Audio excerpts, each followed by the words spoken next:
तो फ्रेंड अब आगे बढ़ते हैं और नई यूनिट के बारे में डिस्कस करते हैं, जिसका नाम है एक्सीडेंट एंड सेफ्टी। तो यहाँ पर हम ये जानेंगे कि जो है दुर्घटनाएं क्या होती हैं, किन वजहों से होती हैं, उनको कैसे रोका जा सकता है और क्या क्या सुरक्षा के मानक जो है बनाए गए हैं उद्योगों में काम करने के लिए। ठीक है, जैसे कि हम जानते हैं कि जहाँ भी इंडस्ट्रीज होती हैं, ठीक है, जहाँ भी लेबर या मशीनों के द्वारा काम किया जाता है, ठीक है, चाहे वो मैन्युफैक्चरिंग इंडस्ट्री हो, चाहे पैकेजिंग इंडस्ट्री हो या रिफाइनरी हो, कोल माइंस हो, तो वहाँ पर क्या होते हैं, एक्सीडेंट होते हैं। ठीक है, तो आप कह सकते हो कि इंजीनियरिंग के क्षेत्र में जो है दुर्घटना जो है किसी भी प्रकार के जो है अनचाहे कारणों से या किसी भी उपकरण से या मशीन से जो है हो जाते हैं। ठीक है, तो दुर्घटना होने से जो है क्या होता है, सबसे ज़्यादा जो इसका अफेक्ट है वो है लाइफ का, कि अगर कोई दुर्घटना होती है तो अगर कोई किसी की मृत्यु हो जाती है, ठीक है, या फिर आपकी जो है मनी का लॉस होगा, लाइफ का लॉस होता है, मनी का लॉस होता है, वर्क का लॉस होता है, टाइम का लॉस होता है, तो कई सारे जो है इससे जो है दुर्घटनाएं होने से जो है समस्या उत्पन्न हो जाती हैं। उसमें कई सारे कारण भी हो सकते हैं कि जैसे आपका जो है जो लेबर है वो आपकी जो है वेल ट्रेंड नहीं है, ठीक है, आपका मशीनों का मेंटेनेंस जो है वो सही नहीं है, आप डेली रूटीन चेकअप नहीं करते हो मशीनों का, या फिर जो है आपका जो है इन्वायरमेंट जो है वो क्या है, क्लीन नहीं है, वहाँ जो है लाइट नहीं है, वेंटिलेशन नहीं है प्रॉपर। ठीक है, तो दुर्घटनाओं का मतलब सिर्फ मशीन से ही नहीं, यहाँ पर दुर्घटनाओं का मतलब इंक्लूडिंग इन्वायरमेंट है। ठीक है, वातावरण से भी जो प्रभावित होकर या होने वाली जो चीज़ें होती हैं वो भी इसमें शामिल होती हैं। ठीक है, तो जो है तो अगर कभी एक्सीडेंट हो जाता है तो कंपनी को भी बहुत लॉस होता है। क्योंकि पहला लॉस तो ये है कि उसका जो है समय बर्बाद होगा, मशीन बंद हो जाएगी तो प्रोडक्शन नहीं हो पाएगा। दूसरा जो है उसका मनी का लॉस होगा। मनी का लॉस कैसे होगा, जिस एम्प्लॉय का एक्सीडेंट हो जाएगा उसकी मेडिकल ट्रीटमेंट में उसको क्या करना पड़ेगा, पैसा खर्च करना पड़ेगा। कई बार जो है कंपनसेशन भी देना पड़ता है कंपनी को, अगर किसी की मृत्यु हो जाती है तो जो है उसको कंपनसेशन भी देना पड़ता है। तो इसलिए जो है हर कंपनी में जो है इंडस्ट्रियल सेफ्टी से रिलेटेड जो है कई सारे जो है प्रोग्राम्स भी किए जाते हैं, रूल्स बनाए गए हैं। ठीक है, और जो है इसके लिए जो है ट्रेनिंग दी जाती है, मोटिवेट किया जाता है। ठीक है, कि क्यों ज़रूरत है, हमें इम्पोर्टेंस क्या है इंडस्ट्रियल सेफ्टी की। तो हर इंडस्ट्रीज में जो है इसके लिए जो है एक डिपार्टमेंट होता है जिसका नाम होता है सेफ्टी इंजीनियरिंग डिपार्टमेंट। ठीक है, जो सुरक्षा से संबंधित जो है सारे कार्यों का क्या करती है, मैनेजमेंट करती है। और सरकार ने भी, भारत सरकार ने भी इसके लिए जो एक एक्ट बना रखा है जिसको हम बोलते हैं इंडस्ट्रियल सेफ्टी एक्ट। ठीक है, तो ये तो रही एक जनरल सा इंट्रोडक्शन पार्ट। अब हम जानते हैं एक्सीडेंट क्या होता है, उसकी डेफिनेशन। तो आप कह सकते हो कि जब कोई मतलब ऐसी क्षति या ऐसा नुकसान जिसका जो है आप पूरा अनुमान ना हो, ठीक है, मतलब आपको पता नहीं हो और अचानक से कोई चीज़ हो जाए जिससे जो है क्षति हो किसी प्रकार की या किसी प्रकार का जो है मनी लॉस हो, तो उसको क्या कहा जाता है, एक्सीडेंट कहा जाता है। ठीक है, साथ साथ ये जो है क्या होता है कि जो इसमें जो है संपत्ति की हानि होती है, उद्योग की जो है गतिविधियों में कार्य, उद्योग की जो गतिविधियाँ होती हैं उनके कार्यों में बाधा आती है। ठीक है, तो एक अप्रत्याशित घटना जो बाहरी कारणों से उत्पन्न होकर अचानक घटती है, जो श्रमिकों के स्वास्थ्य के लिए अधिक नुकसानदेह होती है। ठीक है, तो उस चीज़ को हम कह सकते हैं कि वो एक्सीडेंट है। तो ये तो रही डेफिनेशन ऑफ एक्सीडेंट। अब हम बात करते हैं एक्सीडेंट कितने प्रकार के होते हैं। एक होता है आपका नियर एक्सीडेंट, मतलब ऐसी दुर्घटना है जिसमें जान माल का कोई नुकसान नहीं होता है, जिनको हम बोलते हैं नियर एक्सीडेंट। कहते हैं ना, मरते मरते बच गया, तो यहाँ पर जान माल का कोई नुकसान नहीं होता है। फिर दूसरा होता है मामूली दुर्घटना, तो मतलब हल्का सा खरोंच लग जाना या फिर कहीं गिर जाना। ठीक है, उसके बाद होता है माइनर एक्सीडेंट। माइनर एक्सीडेंट में जो होता है इसमें क्या होता है कि जान माल का जो है अधिक नुकसान होता है। ठीक है। उसके बाद होता है सीरियस एक्सीडेंट। सीरियस मान लो किसी का हाथ कट जाना, पैर कट जाना, ये क्या कहलाएगा? सीरियस एक्सीडेंट कहलाएगा। उसके बाद होता है फटाल एक्सीडेंट। फटाल एक्सीडेंट का मतलब होता है विनाशकारी। ठीक है, विनाशकारी दुर्घटना जिसमें जो है ज़्यादा लोग अफेक्ट हों। ठीक है, उस एक्सीडेंट से क्या हो, ज़्यादा लोग, जैसे किसी कंपनी में आग लग जाए, ठीक है, या किसी कंपनी में जो है मशीन जो है टूट जाए, उस पर जो हज़ारों लोग काम कर रहे हों, ठीक है, या कोई जो है आपका क्रेन जो है या बॉक्स किसी कहीं गिर जाए, तो वो उससे क्या होगा, नंबर ऑफ़ पीपल्स जो है, ये नंबर ऑफ़ लेबर्स जो है वो ज़्यादा अफेक्ट होगी। ठीक है, तो ऐसे एक्सीडेंट को हम क्या कहते हैं? फटाल एक्सीडेंट कहते हैं, विनाशकारी एक्सीडेंट। अब जो है जानते हैं कि दुर्घटनाओं के दुष्परिणाम क्या होते हैं। तो हाँ, पहला जो है उद्योगों पर हम बात कर रहे हैं कि दुर्घटनाएं होने से उद्योगों में जो है, इंडस्ट्रीज में जो है क्या क्या के जो है दुष्परिणाम जो है उत्पन्न होते हैं, वो जान लेते हैं।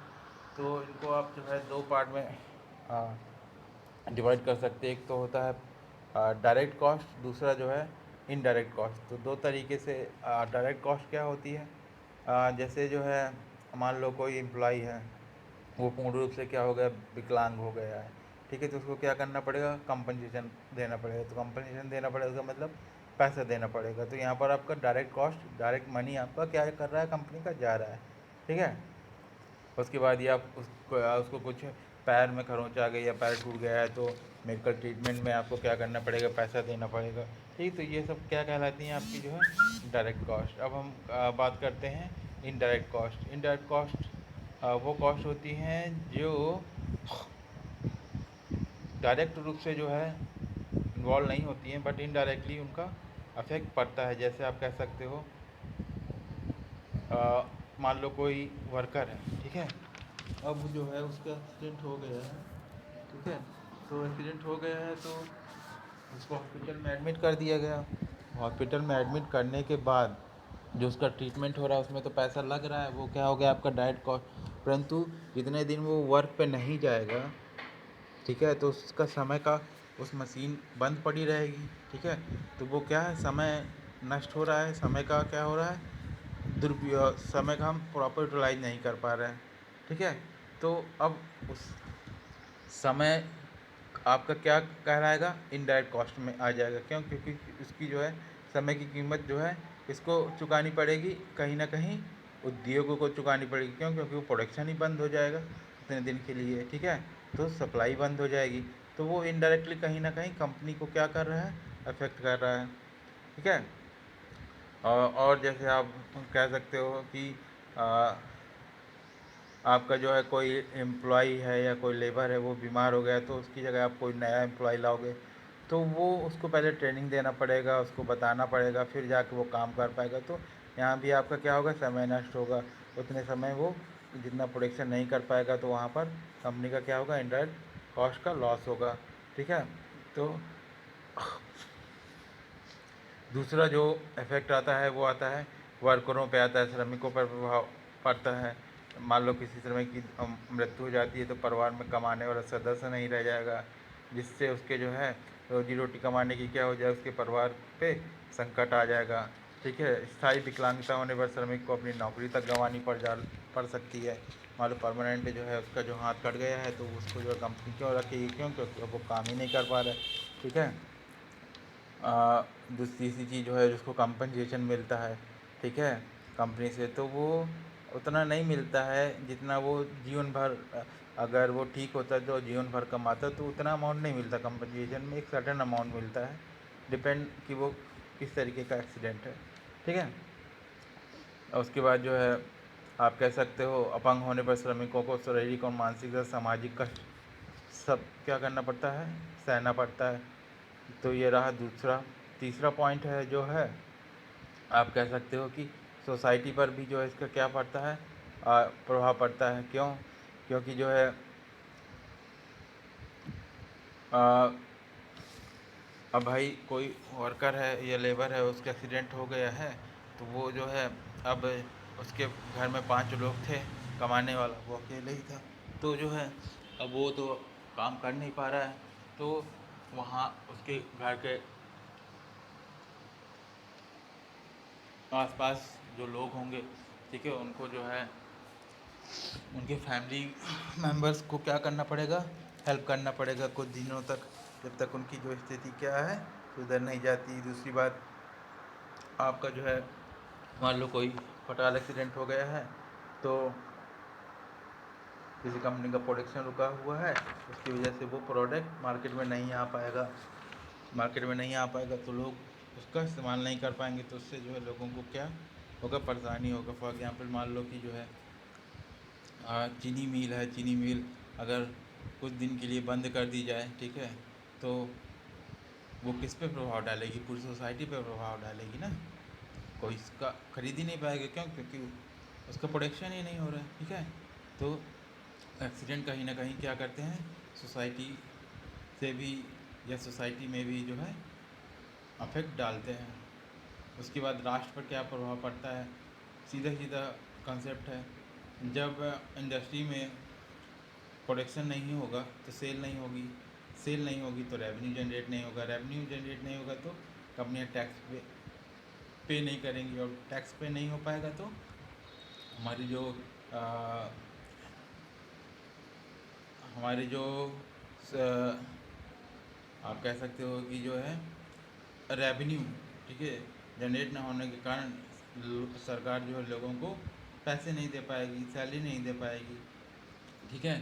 तो क्या होगा, भुखमरी होगी, ठीक है। हमारे देश की जो आर्थिक स्थिति है, फाइनेंशियल कंडीशन, वो क्या हो जाएगी, ख़राब हो जाएगी। तो कहीं ना कहीं ये हमारे राष्ट्र पर भी जो है अफेक्ट डालता है।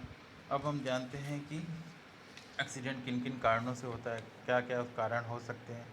तो पहला जो है आपका जो है टेक्निकल कॉज होता है। टेक्निकल कॉज में आप कह सकते हो कि यांत्रिक, और दूसरा जो है पर्यावरण से संबंधित, ठीक है।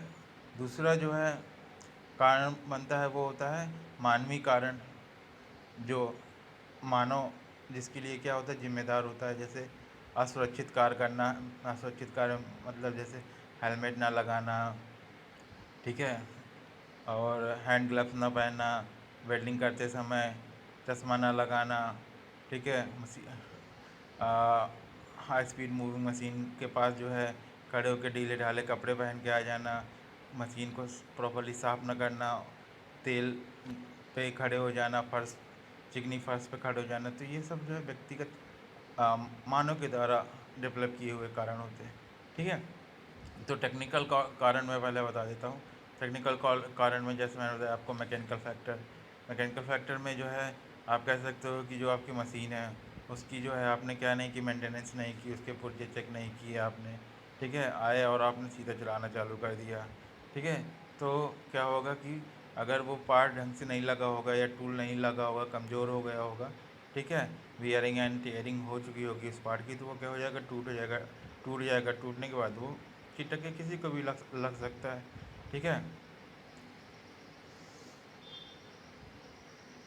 उसके बाद जैसे आप मान लो कोई केमिकल इंडस्ट्री है, तो केमिकल इंडस्ट्रीज में जो है जो रिएक्शन हो रहे हैं, ठीक है, उन रिएक्शनों में जो है आपने सही तरीके से केमिकल कंपोजिशन नहीं किया है, ठीक है, तो जो है उसकी वजह से भी क्या हो सकता है, एक्सीडेंट हो सकता है, ठीक है। आपने जो है जब उसके साथ साथ आपका जो डिज़ाइन है, ठीक है, वो क्या है, सही नहीं है, और जिसकी वजह से जो है आपका क्या हो गया, आप जिस मशीन पर काम कर रहे थे तो वो कैपेबल ही नहीं थी उस तरीके के प्रोडक्ट बनाने के कारण, ठीक है, के लिए, तो क्या होगा, आपका वो टूट जाएगा, तो जिसकी वजह से क्या होगा, एक्सीडेंट हो जाएगा। तो ये सब क्या कहलाते हैं, आपका मैकेनिकल फैक्टर। दूसरा जो है इन्वायरमेंटल फैक्टर में आप जानते ही हो कि जैसे तापमान, टेम्परेचर और ह्यूमिडिटी, हाँ, ठीक है। दूसरा आपका हो गया लाइट की, प्रॉपर लाइट की व्यवस्था ना हो, ठीक ठाक लाइट ना जल रही हो जहाँ आप काम कर रहे हो। तीसरा हो गया जैसे धुआं और डस्ट जो है निकलने की क्या हो, वेंटिलेशन ना हो, ठीक है, तो क्या होगा, स्मोक हो जाएगा, डस्ट फैल जाएगी, तो जिससे जो है कई प्रकार की जो है बीमारियाँ जो है क्या हो जाएगी, फेफड़ों से संबंधित, लंग्स से संबंधित बीमारियाँ होना चालू हो जाएंगी। उसके बाद आपको क्या होगा, अत्यधिक थकान महसूस होने लगेगी। आपका जो अगर वर्क इन्वायरमेंट हेल्दी नहीं है, वहाँ साफ़ हवा नहीं आ पा रही, ऑक्सीजन की मात्रा नहीं है वहाँ प्रॉपर, तो थोड़ी देर में आपको जो है क्या होने लगेगी, थकान महसूस होने लगेगी, ठीक है। और आगे जैसा मैंने बताया आपको मानवीय कारण आपको मैंने बता ही दिया है, ठीक है, कि जैसे हेलमेट ना लगाना, ढंग से लोडिंग अनलोडिंग ना करना, ठीक है, और मान लो चलती हुई मशीन में जो है अचानक आप जो है काम करने लग जाते हो, ठीक है, सुरक्षा उपकरणों का प्रयोग नहीं करते हो, गलत औजार का जो है अगर आप प्रयोग करते हो तो एक्सीडेंट होते हैं, तो ये सब क्या कहलाते हैं, अनसेफ एक्ट, जो मानवीय जो ह्यूमन के द्वारा जो है क्या किए जाते हैं, डेवलप की जाती है, डेवलप होते हैं। और दूसरा जो है आपका जो है असुरक्षित व्यक्तिगत कारक, जैसे कोई गाइडलाइन बनी है उसको आप फॉलो नहीं कर रहे हो, ऑर्डर्स को नहीं मान रहे हो, लापरवाह हो आप, ठीक है, ध्यान नहीं देते हो किसी वर्क पे, भूल जाते हो आप, तो ये जॉब, ठीक है, आपको ट्रेनिंग नहीं मिली है, उसके बाद जो है आपकी जो है मेंटल मेंटल स्ट्रेस है आपको, या ठीक है, या फिर आप जो है शारीरिक रूप से क्या हो, काम करने में सक्षम नहीं हो, फिर भी आप काम कर, जैसे आपको कम सुनाई देता है, कम दिखाई देता है, फिर भी आप जो है ऐसे वर्क में लगे हो जहाँ इन सब की जो है क्या ज़रूरत है, तो वहाँ पर जो है ऑब्वियस सी बात है कि जो है दुर्घटना होगी। उसके बाद दुर्घटनाओं को कैसे रोका जा सकता है, तो वो सब आप जानते ही हो, एक बार बुक से पढ़ लोगे तो आपको समझ में आ जाएगा, ठीक है। तो अब हम सीधा जो है बात करते हैं कि जो है दुर्घटना से जो है थ्योरी,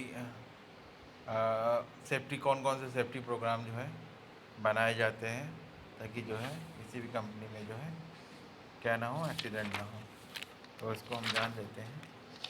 तो मैं बताता हूँ आपको।